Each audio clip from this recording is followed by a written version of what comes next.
It's time for our next panel discussion. The topic is technology and innovation promoting accessible travel? As we all know, technology and innovation have the potential to revolutionize the way we travel and make it more accessible for everyone. From smart bag tags to mobile apps that provide real-time accessibility information. There are countless examples of how technology is already making a difference in the travel industry. We will hear from experts in the field who will share their insights on how we can leverage technology and innovation to promote accessibility and inclusivity in travel. So, let me introduce our panelists. First, we have Ms. Amna Al-Rida, Manager of Aviation X Lab, who will not be joining us today, but we will have her join us with heart. Mr. Hans Boss, CEO founder, TravelGenius Pte. Limited, Global Advisor, Billion Strong Organization from the UAE. Ms. Hilal Kahraman, Passenger Experience Design Chief, Istanbul Airport from Turkey. And Mr. Abin Roy Choudry, Vice President of Global Sales and Operations, Deque Systems, India. The panel will be moderated by Technical Coordinator, Ethics, Culture and Social Responsibility Department, UNWTO Specialist in Accessible Tourism Spain, Mr. Igor Stefanovic. So I've put myself a challenge to moderate this session today because I have no clue about technologies. I get freaked out. So I offered my assistance to our hosts from the Emirates and Ghassan, because if you're paying my ticket, I said I should moderate something and we should have a useful discussion of different views and different notions of accessibility and how technologies can be applied. And then I realized I myself live because of technology. I have a prosthetic leg that has microchips. My life was saved thanks to medical technology. That's how I got cured of my cancer. That's how I could make it on my own to Dubai, traveling alone on the plane and getting my way here. That's how I travel every month for work, for pleasure, with my partner, with my friends, alone, because I have a technology in my prosthetic leg. So technology is all around us, and we have to realize today, how can we make technologies at the service of all people without making their lives more complicated? Because sometimes there are many innovative and technological solutions that could make our life more intricate and more complicated. I was at a very interesting conference on accessible tourism 3 weeks ago in Korea, and I was just telling some of our partners before that I got totally freaked out by technology at the metro station. So at the end, I gave up because there was too much, too many screens, too many colors, too many signs, too many machines, and I said, I'm going to catch a cab, pay $10, because this is too much. And I have no disorder of orientation or any other cognitive disability that would have prevented me getting oriented at that metro station. So today we are going to see solutions that work, that have been tested, that are used for customers, whether they're local people traveling around, enjoying their leisure time, or being visitors and tourists, because we always have to remember whatever is created for tourists needs to be useful for local people, because otherwise we are not getting the game right. So today we are going to have our first speaker that I know already very well because she spoke at our big conference on accessible tourism in San Marino just a few weeks ago. So Hilal Kahraman is a passenger experience design chief from the Istanbul Airport in Turkey. That was the first airport that was certified by the ACI certification as the most accessible airport, and as a brand new airport in the European area and also connecting with Asia. They have done a lot of technological advances, a lot of innovation to serve to their customers. So Hilal, the floor is yours. So I just wanted to ask you, Hilal, the first question. How does innovation in technical solutions make people's life easier while creating a healthy and competitive business ecosystem? What is your company's approach, and what do you offer to the market and the end users with specific access requirements? Okay, thank you very much. Welcome, everybody. As Istanbul Airport, our starting point was actually that everybody has the right to travel independently. So in order to make it available, we work together, directly together with people with different disabilities. And we work with them to leverage technology and innovation to create a smooth, accessible, and independent travel experience is available for them. Actually, I would like to share our video, Igor's videos, where you can watch our different solutions designed for different disability groups. IGA Cares logo. An accessible travel is possible at Istanbul Airport is written on the screen.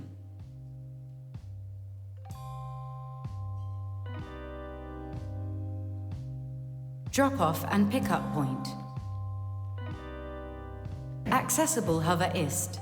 The blonde woman with the pink jacket in the wheelchair moves towards the terminal. Let's begin. The curly-haired woman with the black jacket follows her flight from her phone. Disabled parking lot. Premium greeting. The woman and man passengers with cerebral palsy meet up with the personnel.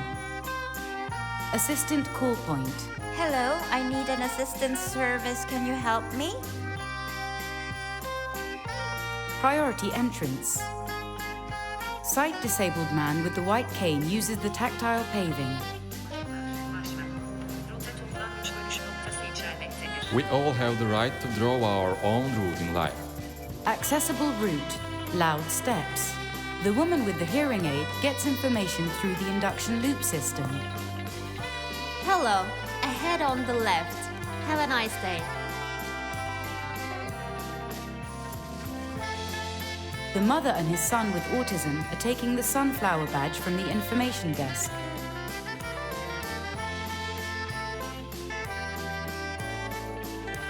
Assisted check-in. Special passenger service point.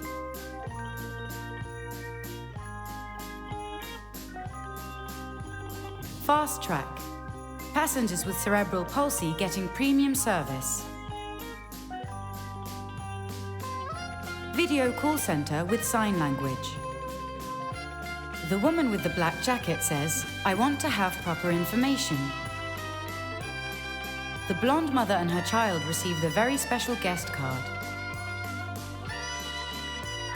Mother and child spending time in the silent room and very special guest room.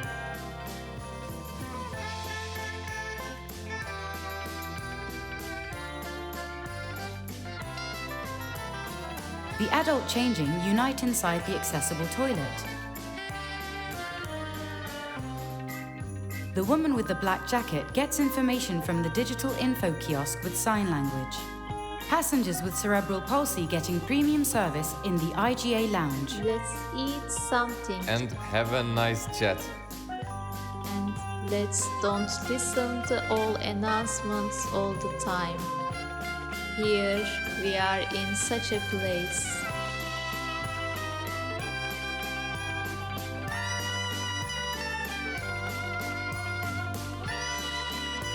Passengers going towards the flight gate.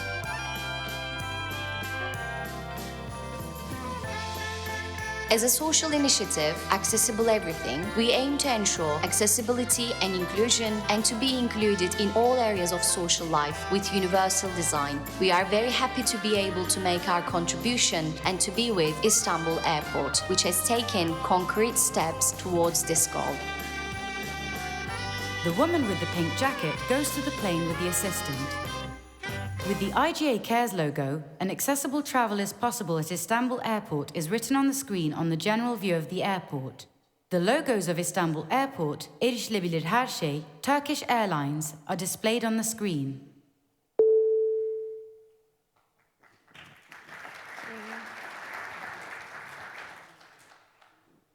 Thank you. Thank you. So you have seen why we had to see that long video, because with audio description, sometimes things get longer.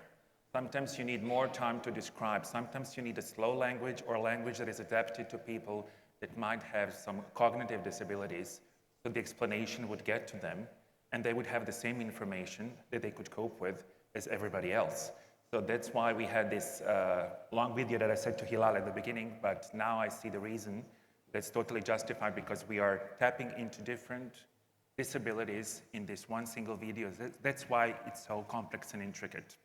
So now we go to our next panelist. We have Hannes Boss, who is CEO and founder of TravelGenius and global advisor of Billion Strong organization. He's currently based in the Emirates.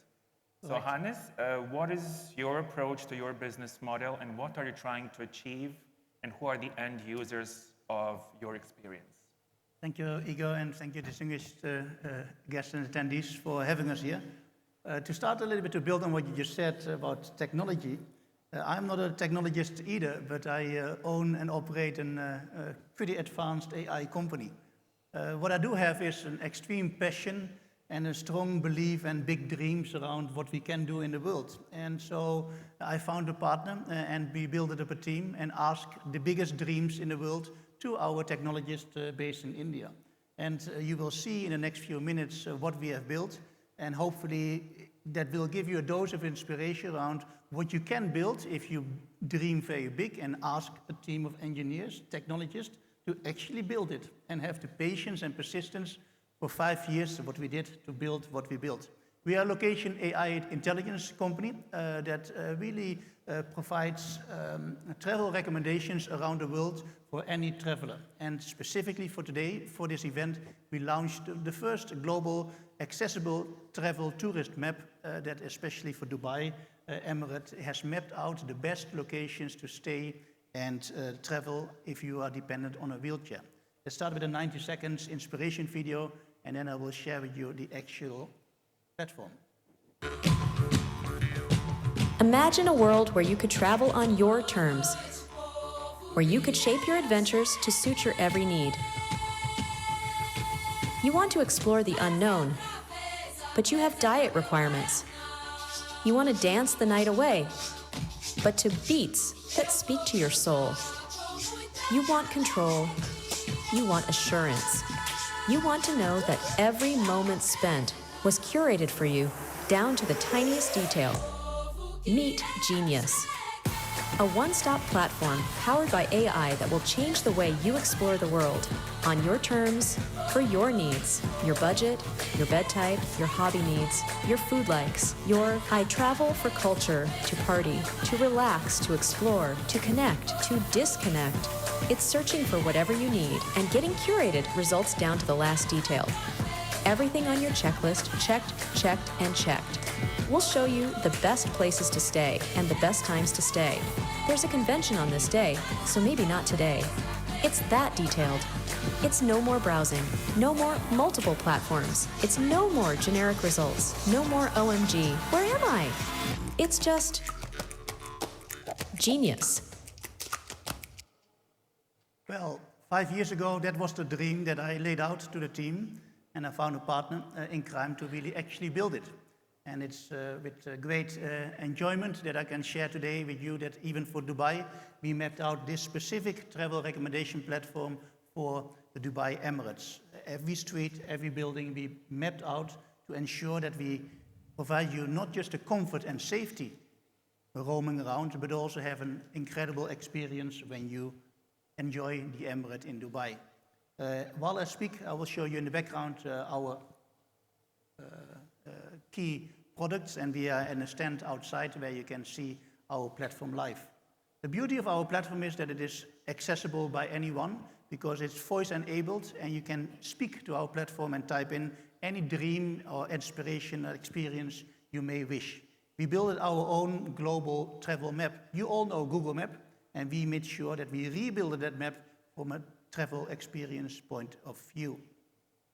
And our vision behind it is really to make sure that you are able to have a stress-free planning journey, that you don't have to spend days and days on end to find out where you have to go, what you can do, and where you can eat, but that we automatically enable you to do that at one single click. But then from an accessibility perspective, you have to do even more to assure that you will be able to enjoy and entertain all the different areas in a destination like Dubai. We have pre-profiled that for you to make sure that you have the focus on the experience and not on the stress to get there and make sure that you will have the right experience. So Igor, that's the technology turned into, or the vision turned into reality using technology by dreaming big and asking and building the right engineers together with you to leverage AI to power this engine. It's a little bit of a TripAdvisor, but then from an accessibility perspective, 100% certified for that. In a snapshot, Igor, that's what we do. Thank you. So I think it's interesting what Eric Lipp from Open Doors Organization said before. Technologies should help us really to find what we need without making hundreds and thousands of phone calls in order to assure ourselves that we will be welcomed and accommodated in a tourism establishment or a facility.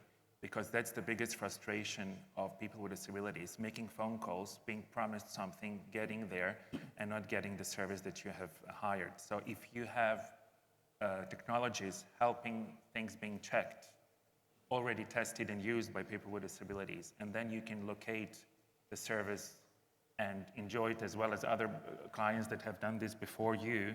So I think this is a very good potential of the application that you have developed, if that is really the service that it can provide. Of course. And now we go to India. We have Abin Choudry, who is the Vice President of Global Sales and Operations of the Deque system in India, that is also having an office in Washington, D.C., I imagine. Yep. Besides Hyderabad in India, that is, as you all know, technological hub of India and a very well-known innovation city at the global scale. So, Abin, what is your approach?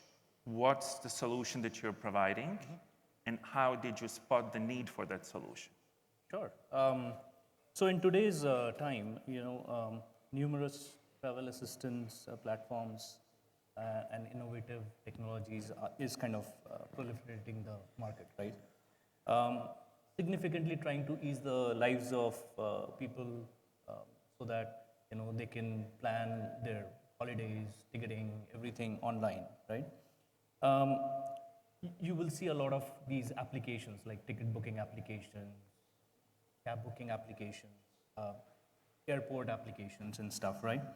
However, the design of these platforms become kind of a double-edged sword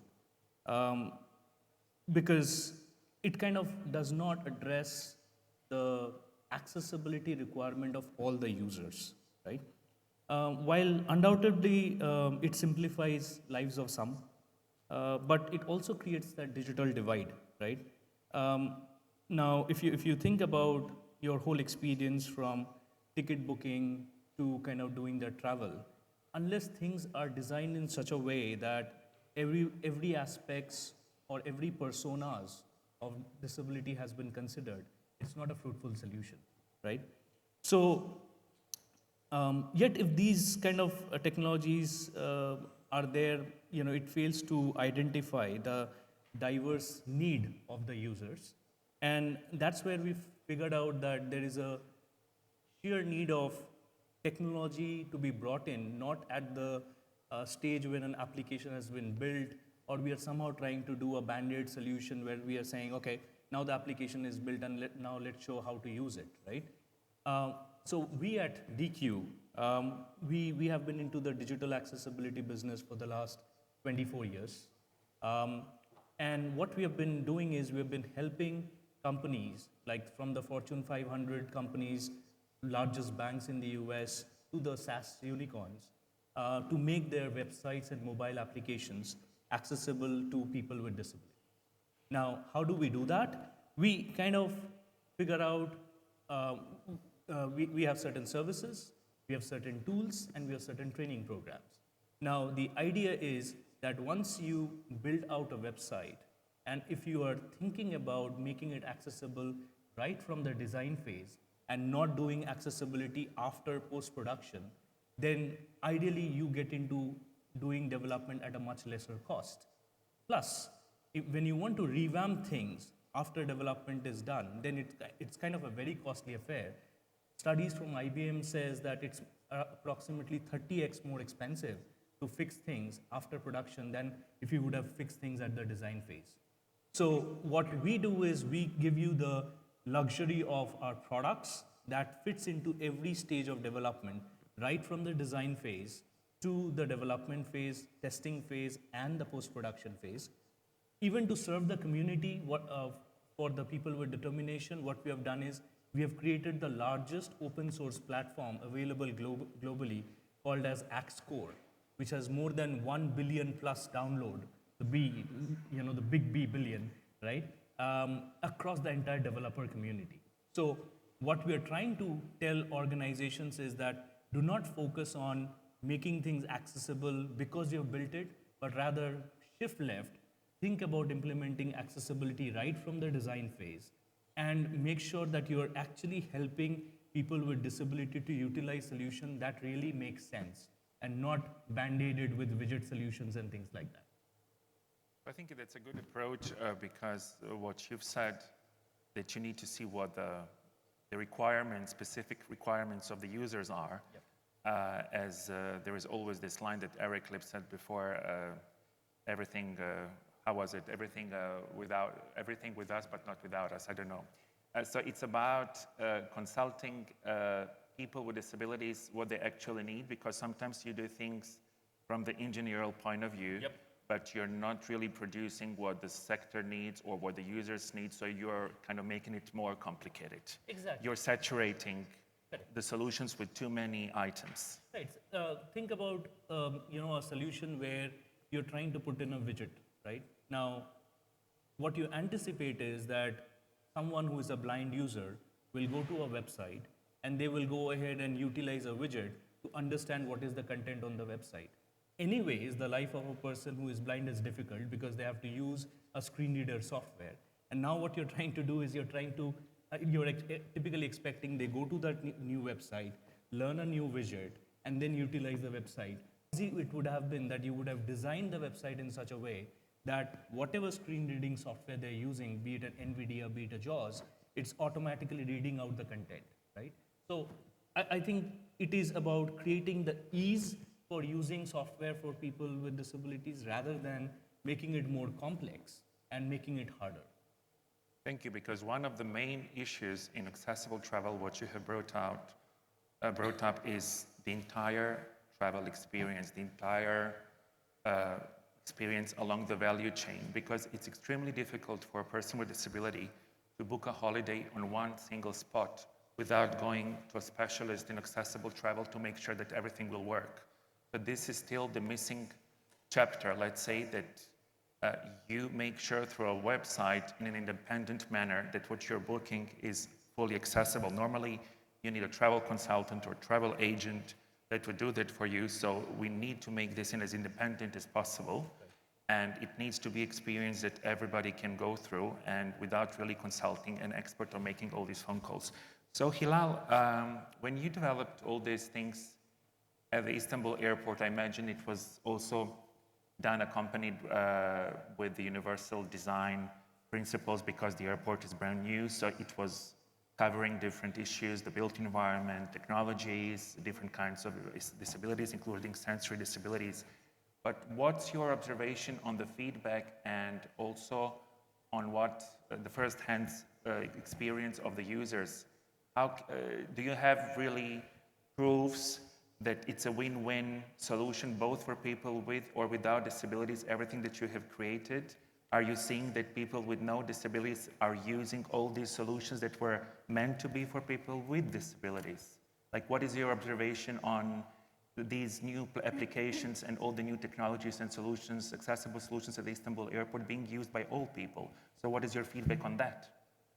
Because, normally the stereotype is, this is only for people with disabilities, but at the end, everybody ends up using what is more comfortable. So what is your feedback on that? Actually, traveling is sometimes really a great challenge for people, not only for people with disabilities, but for everyone. Even I work in an airport, I sometimes encounter with different struggles while I'm trying to find my gates or find my way. So, and it has many different procedures like check-in, security, passport control, so many things to know. You have to know how to do it, and you have to reach the right information at the right time. So actually, when you do something for people with disabilities, you also help the others This is not segregation, I think. And the other thing is, think about the family. For instance, an elderly grandmother, father, mother, and 5-year-old child. They all want to travel together, experience the airport together. But when you have designated areas for people with disabilities, here is for you, and here for children area, playing area. Is it accessible? No. But then how they will experience the airport together? So this is why universal design is really important, and you always have to think about this service, any service, should be used by all the people, not for a specific people, specific group. Of course, there can be some exceptions, like there are people who has crowd or noise sensitivities. You can arrange an isolated place for them. That's okay. But for the other services, we always try to, for instance, we meet with different peoples, elderly passengers or people with different disabilities. We always test all our services, not just the services we designed for them. So we try to make it accessible, make all the services accessible for all, not only for specific groups. So what we have heard, for instance, we had a room, a very special guest room, you have already watched. When we started to design this room, it was only for people with craft sensitivities. Then when we met with people with Parkinson, we observed that they also need a place, isolated place. But also they carry their medicine, they have to be stored in a fridge. So we put a fridge into the room so that they will be also use this room. Like this, universal design is the key in addressing this issue. You always have to work together with different groups, and you have to test all your services with them to make sure that it's accessible for varying needs, people with varying needs or varying disabilities. It also brings us to common grounds that we need to understand that sooner or later we are all going to have some either temporary or permanent disability, or at least a specific access requirement. Because very often when we talk about people with disabilities, it's about them and us. It has to do, I always say, with all of us, because it has to do with our own personal life, of our families, our parents, cousins, friends. So we'll always have somebody who has some specific requirement in our entourage. So there is always going to be someone who will need some specific access requirement, and sometimes I also call it egocentric philanthropy. So if a person thinks and is aware that it will concern him or her personally at some point of their lives, it's going to be much easier, because then you realize that it has to do with you. It's your own skin, and people are selfish enough to think about that as well. So that's also an important point. So Hannes, in your business, how did you test your solutions with different groups of people, different kinds of users? Well, we are a startup, and so we only launched a few months ago, and actually today we launched the accessible module within it. So we haven't tested in that sense. We have done a lot of expert interviews the last few months, and the interesting thing there is the feedback is people's ambition and expectations rise and triple the moment that they have seen the product, right? Today they have very limited availability of information and tools to make an informed decision when they plan, and when they see our platform, they say, well, then you should be able to do this and this. So, you know, the expectation is rising the moment they see anything is possible, because I think anything is possible in terms of travel planning. That being said, one of the feedback points is clearly, and I think Abin and others refer to that today as well, it's not binary, right? Accessible or not. There are so many different needs, and for us, our ambition really is is to serve every individual traveler that comes to our website to meet their individual needs, right? And that goes beyond the height of the table or the elevation of the ramp. Those are basics. Accessible toilet, yes or no. We want to make sure that you get a personalized experience, and nowadays with AI, you are able to do a one-to-one marketing, for lack of a better way of saying it, a one-to-one communication to identifying the right location, the right city, the right beach, the right activity for you and your family at that moment in time. And that may change over time as well. And so the feedback loop has changed.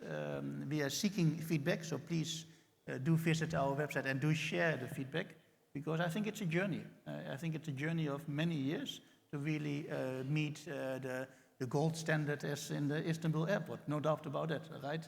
And we, I think, are on a trajectory, but we need feedback from everyone to improve that. But we are at the start of that journey, so limited feedback today, Igor. It's a long process and it's a permanent process because people's needs evolve over time.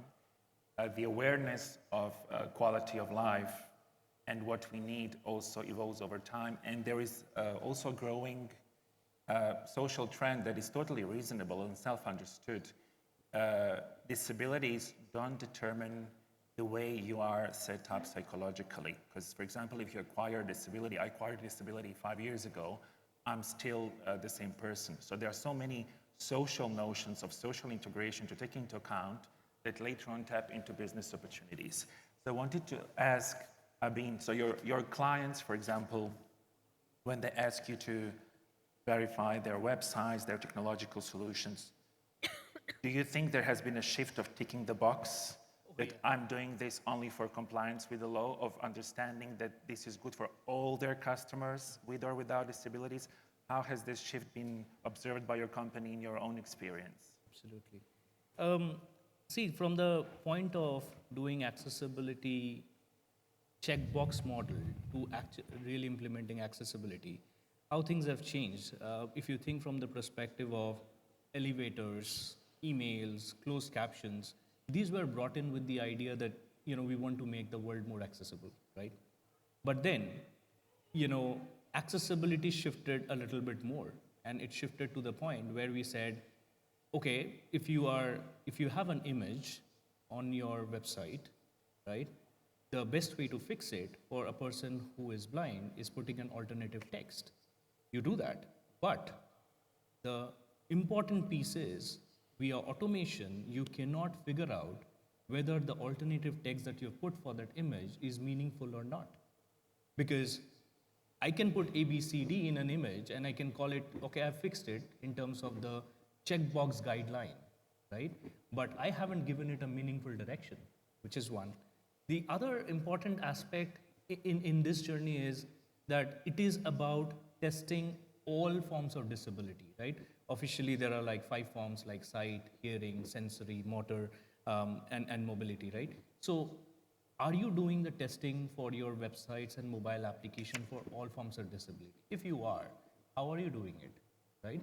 Because the most important thing that we do for every audit that we do for our customers is we also do a user experience testing beyond the audit compliance checkboxes, right? Where we have a real user who is blind testing a website or testing a mobile application and sharing that how usable it is and how can you make it more friendly, right? So, during our lunchtime, I remember having some conversations where we were talking about actually employing people with disability and doing the testing to get the real experience and not just get into that checklist box saying, okay, yeah, I've implemented a widget, or I've implemented certain solutions and we call it accessible. No, it is not, right? So addressing the real world with real testing is what we prefer. The employment of people with disabilities throughout the tourism sector, throughout the travel industry, all the parts of the value chain is still one of the pending challenges.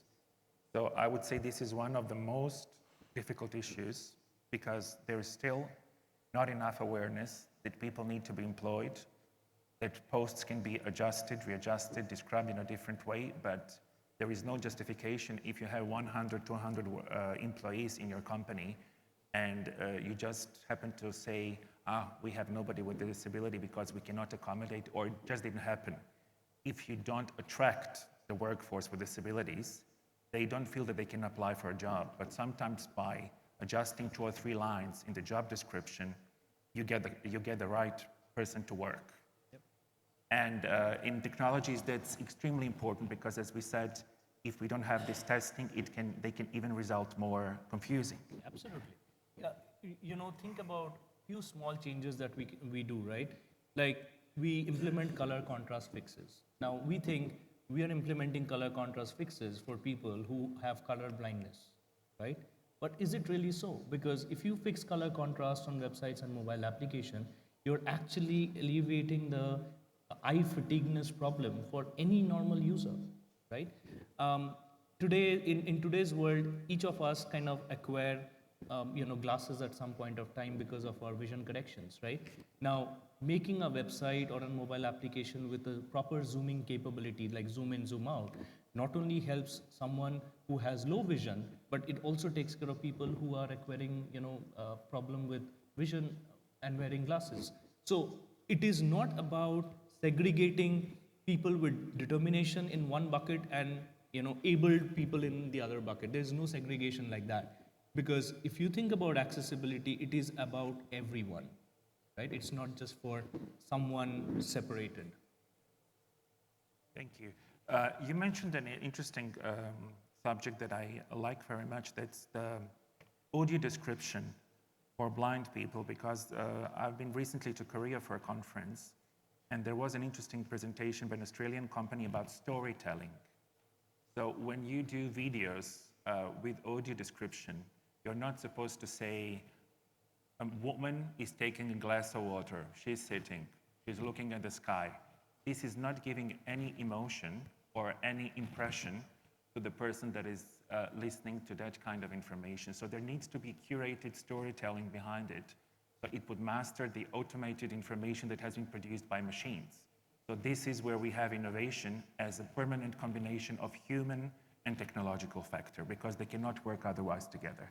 So Hilal, as you cater to different groups of end users, I would have guessed, I don't know, you have started maybe with physical disability first, or what was the last group of end users that you have realized that needed more improvements, more trial, more testing, or that was more challenging to find solutions for them when it comes to different groups of end users?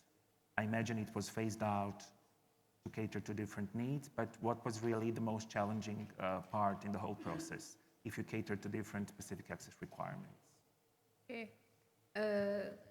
As you know, we have many different passengers. We host millions of people with different cultural background, different language, different abilities, not only physical disabilities or mental disabilities are challenging, but also language is another problem for us. So, and these features are not like this is disabled person, this is child. No, sometimes disability comes with language barrier, sometimes with other features. So what we have encountered mostly elderly passengers who cannot speak in Turkish or English are really have this challenge in our airport. And mostly what we have learned from the airlines, mostly people request assistance service because actually they can walk, they can go by their own selves, but they do not want to experience this struggle. How I will find my gate? What if the gate changes? I don't know language. So this is easier way to request assistance service and go with a wheelchair. So, and for instance, we met together with people with cerebral palsy, visual impairment, hearing impairment, autism, Down syndrome, Parkinson. many different disabilities, we came together, but it's harder to find a person from another country to experience our airport together with them. But what we do, we really actively listen what our passengers tell us, what we have in our emails or social media. This is the way, I think, because this is an ongoing project. You cannot say, okay, now we are accessible. No, there is no such a way. And there is no such a product or journey totally accessible. I would never trust a company that has a statement saying we are 100% accessible. No. That should never be said, No way. because that company is not telling the truth. It's not maybe false advertising, but it's maybe an ignorance of the service provider saying we are 100% accessible, because we are not groups of people with homogeneous needs, because every person is different. So claiming that would not be true. What we can do only, we can commit that we will have this continuous enhancement. We will always listen our guests, our passengers.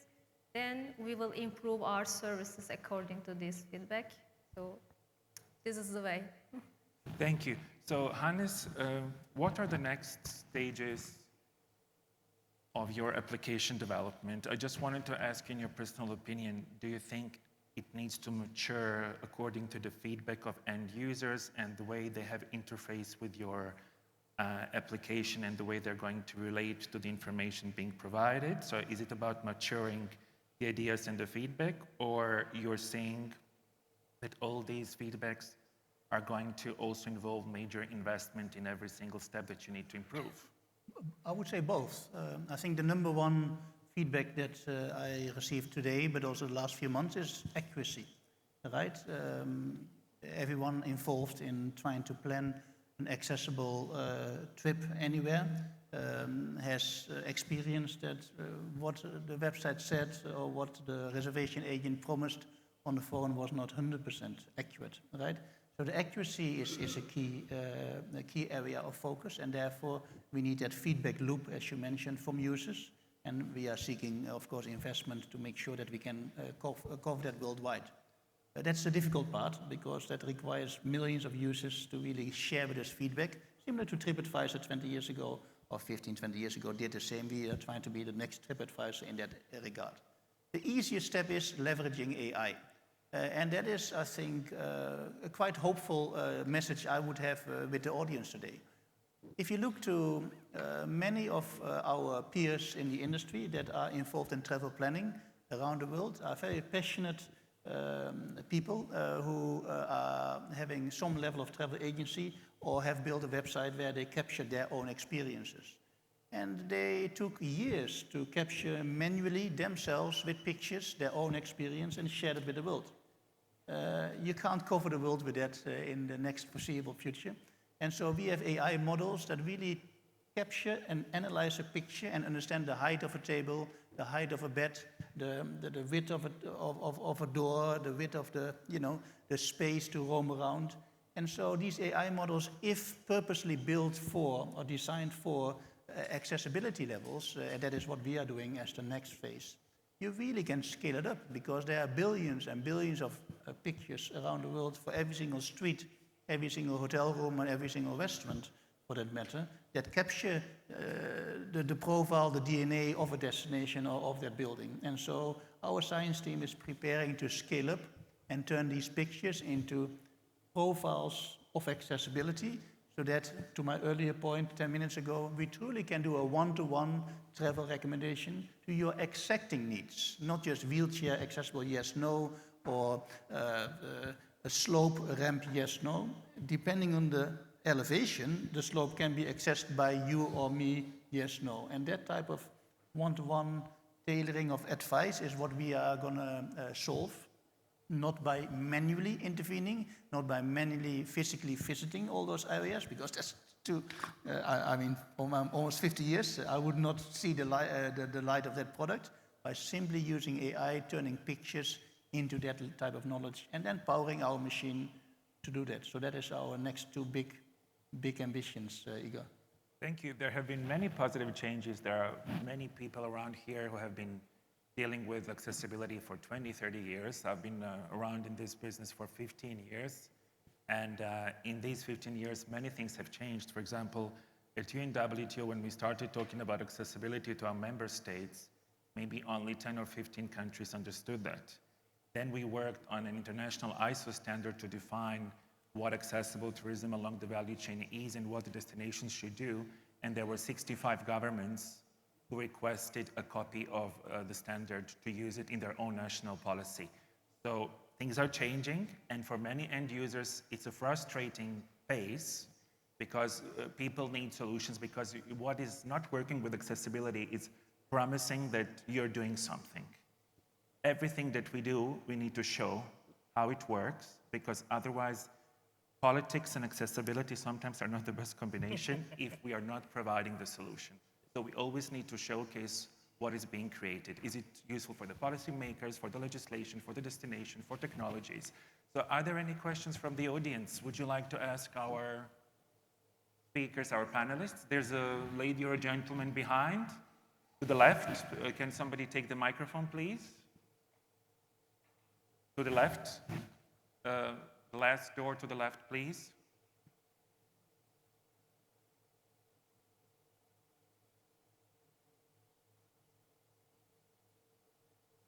We need some music in these 10 minutes.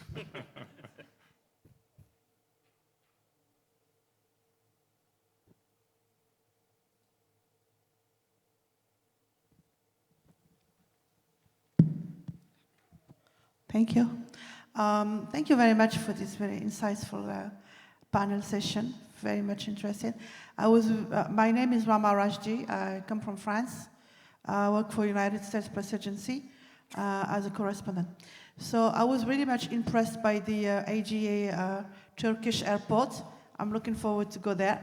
And I'm also very much impressed by also the boarding pass in Braille. This is the first time I'm seeing this.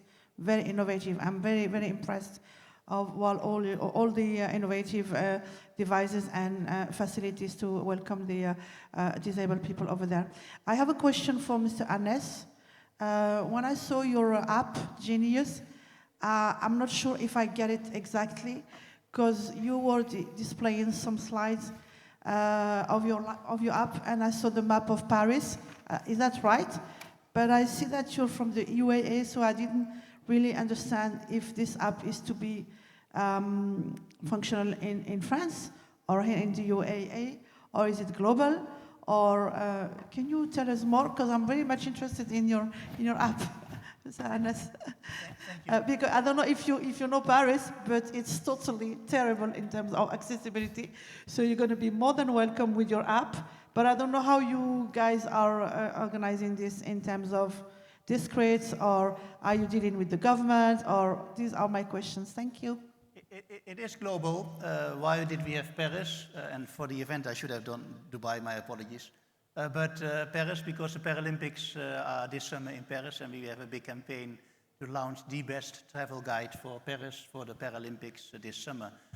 We launched it today for Dubai, so that's the first ever. So visit our website, and you can really roam around and find the best spots and areas to have a wonderful holiday or business trip in Dubai. Not just Dubai or Dubai Marina, but very specific micro neighborhoods across the city.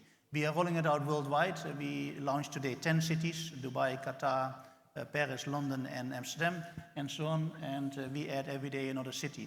And that's possible because of AI and a wonderful science team behind us. We already have 133 cities mapped out for all the key things to do. Right, Burj Khalifa, Dubai Museum, etc. The top 100 things to do in every single city for the top 133 cities are already profiled worldwide as well. So I hope that answers your question. I think by the end of the year, we will have worldwide mapped out everything, every island, every street, and every beach, for that matter. The UAE will be completely profiled by the end of this month. Thank you. Thank you very much. If I may build on the question, if I may, I go to Paris very often, and I I had speakers from Paris Je t'aime office in a big conference in San Marino a month ago.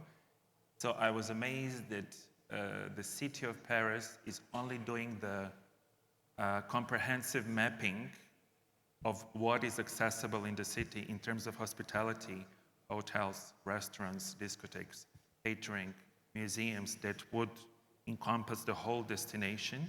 So there was no comprehensive mapping on that level done so far. So it's also for the countries that are emerging powers in accessibility to know that a country of such a big history of social inclusion as France and social equality, there are many European countries that are considered to be mature economies with a high degree of social inclusion. There are still many things that don't work.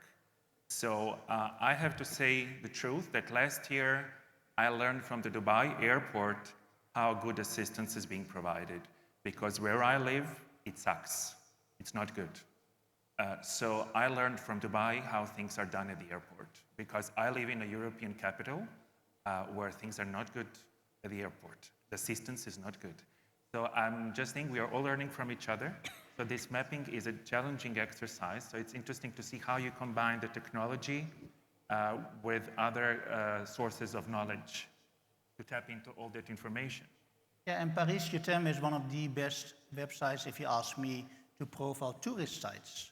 But I think they ticked the box, to Abin's point, in my view, in my humble opinion.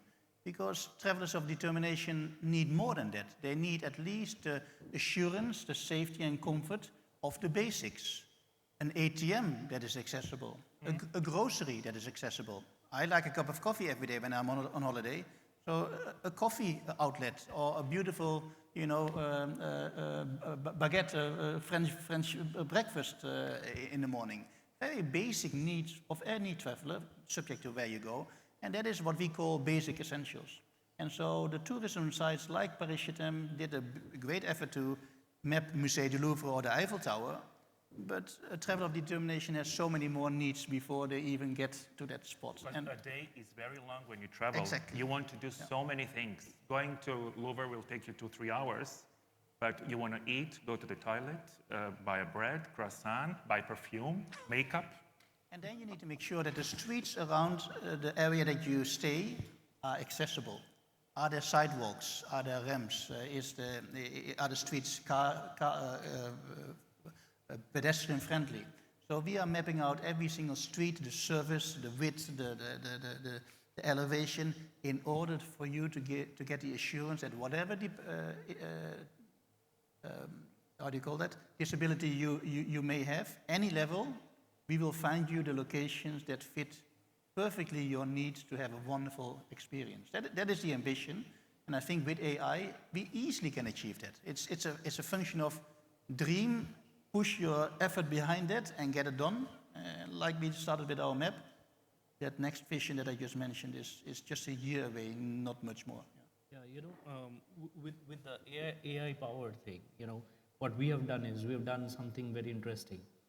So, for example, so far, testing any website for someone who has a motor disability, and how does the page you can navigate through just the tab key on the keyboard.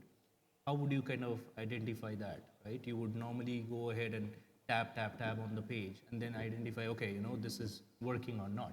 But realistically, there is a chance you can skip something, you will miss something and things like that. So in one of our tools called as AXDev tools, we have built an AI model which will automatically scan through the whole page, tap through the entire process, highlight what it has tabbed, and ask you certain interesting question to say, have I missed anything? That should have been part of the tab order, right? Now, the way we are doing it is because we want to cover all forms of disability, right? And making sure that nothing gets skipped as you build a website or a mobile app. So I think the power of technology, if it is used in the right way and channelized in the right mechanism, I think it can definitely empower the people with determination to access technology really, really well. Thank you. Are there other questions? The gentleman in the middle. There are two gentlemen in the middle, please.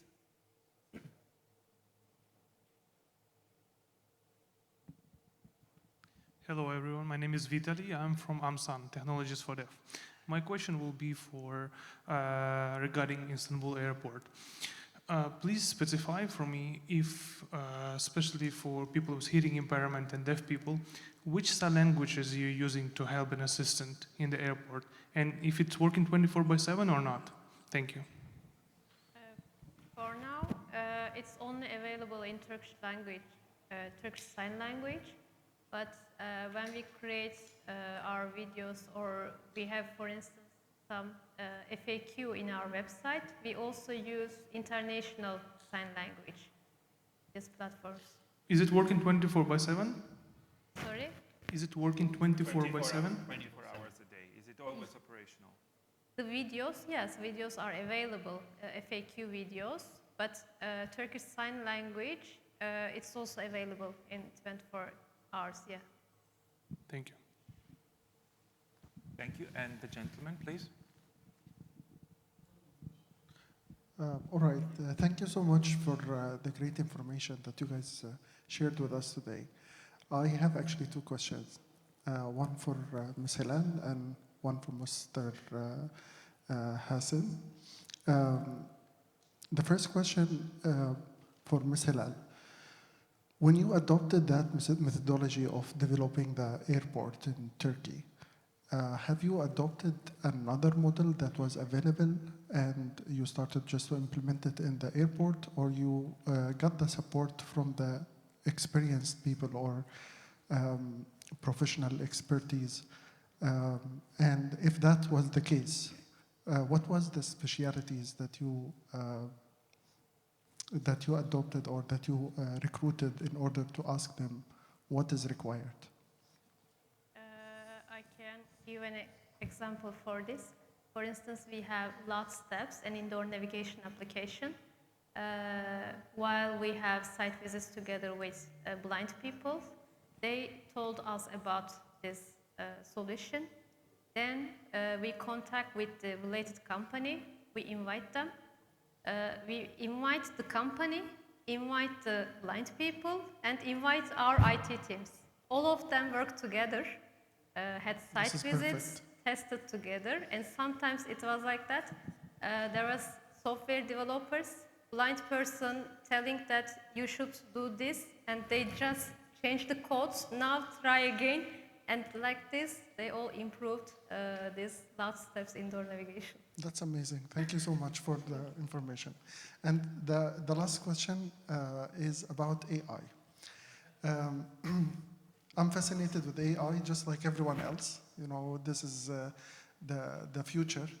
And just on the top of my head, taking the last piece of information that you shared with us, if we were able to provide AI with all the images from Google Earth or Google Maps, and we wanted to identify the places or the areas that is not disability friendly or not accessible, what would be the percentage, in your opinion, of the Earth map or all the touristy places that is not accessible at this moment?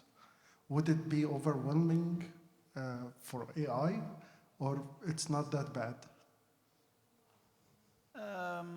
First and foremost, I think effectively what you just said is what we are trying to do.